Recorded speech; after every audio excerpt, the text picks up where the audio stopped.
गोजोन हामलायनायजों लोगोसे नोंथांमोनखौ गोदान खौराङाव बरायबाय। अन्नानै नोंथांमोना बे रादाबखौ जोबजासे नायलां। लोगोसे भिडिअखौ लाइक, कमेन्ट, शेयार आरो चेनेलाव गोदानै फैदोंब्ला साबस्क्राइब खालामनो गुरै खावलायबाय। दानिया फैदो लोगोफोर रादाबखौ मिथिलांनि। गिबि खौराङाव दङ बिटिसि सरकारनि सोलोंथाइ बिथिङाव मोनसे मोजां हाबाफारि। 1990 मायथाइनिफ्राय फोरोंगिरि खामानि मावबोनाय एल.पि. एम.इ. फोरोंगिरिफोरनो बिटिसि सरकारा थिसनथाइ होबाय। फोरोंगिरिफोरखौ थरसे ममबातिजों रुजुनो हायो, जाय गावखौ खामनानै गुबुनखौ सोरांहोयो।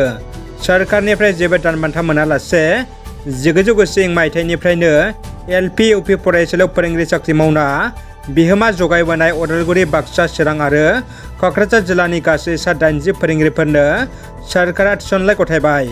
क'क्राझार सहरनि साखाथि सान्दामारियाव थानाय आइ.टि. पार्कआव बिटिसिनि सोलोंथाइ बिफाननि बानजायनायाव खुंफुंनाय फोरोंगिरिफोरनो थिसनथाइ राननाय हाबाफारियाव बिटिसिनि सुबुं फोनांजाब बिफाननि मावफुं सोद्रोमा डक्टर नीलद स्वर्गियारी आरो बिटिसिनि सोलोंथाइ बिफाननि डाइरेक्टर जगदीश प्रसाद ब्रह्मआ बाहागो लायो।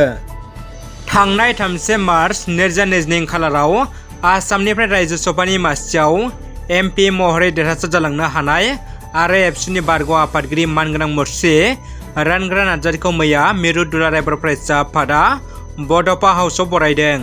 मख'नो गोनांदि बर' हारियाव सासेबो एमपि गैलामोन। बिथां रानग्रा नार्जारिनि रायजो सभानि एमपि सायख'जानाया बर' हारिनि गेजेराव गोजोननाय लाबोदों। बाक्सा जिल्लानि 25 नं बिटिसि एसटि समस्तियाव गियान सोरां अनसुंथाइ आसनिजों बिटिसि सरकारा फरायसाफोरनो राङारि चेक राननानै होदों। अनसुंथाइ राननाय हाबाफारियाव बिटिआरनि टिसिएलसिसि भाइस चेयारमेन महेन्द्र बर', प्रेसिडेन्ट अपुर्ब दास आरो गोबां मावथि सोद्रोमाफ्रा बाहागो लायो। दानिया फैदो गुबुन मोनसे खौराङाव। बड'लेण्ड मुलुगसोलोंसालिया थांनाय 26 मार्चआव टेडिसि सेथि सेमिस्टारनि आनजादनि फिथाइखौ फोसावदोंमोन। आनजादा कभिड-19 नि थाखाय अनलाइनजोंसो जादोंमोन।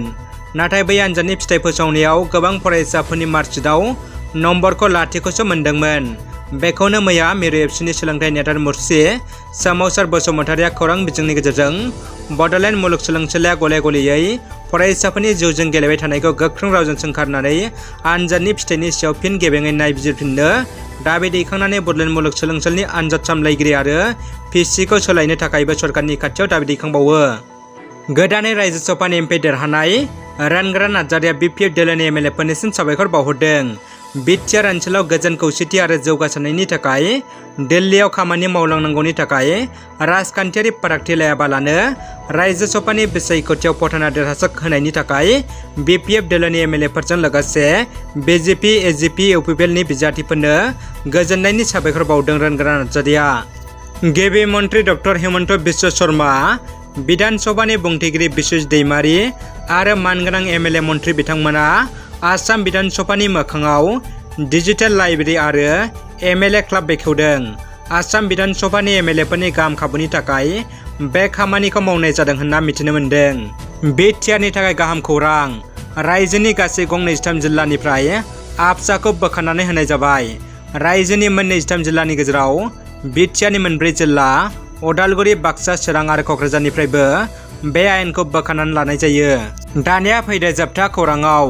क'क्राझार जिल्लानि फारागभुटान सिमना ओनसोलनि सरलपारायाव पुलिसनि एनकाउन्टार। थांनाय बावैसो सान सिगां चिरां जिल्लानि फारागभुटान सिमना ओनसोलाव आयेन बेरेखायै हाथियार दिन्थिनानै रां लुथिनायनि उनाव पुलिस बिफाना गोख्रों नायबिजिरगासिनो थानाय समावनो क'क्राझार जिल्लानि सिङाव थानाय फारागभुटान सिमना ओनसोलनि सरलपारा उल्टापानियाव पुलिसआ सासे सुबुंखौ एनकाउन्टार खालामो होनना मिथिनो मोन्दों।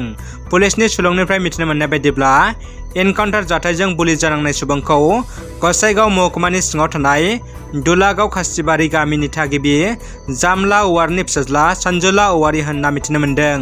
पुलिसनि सुलुङाव फोरमायबावनाय बायदिब्ला चिरां जिल्लानि आमथेखा पुलिस थानानि सिङाव थानाय बिटिनि ओनसोलाव रां दाखाथि खालामनायाव लोब्बा दंमोन होनना फोरमायदों।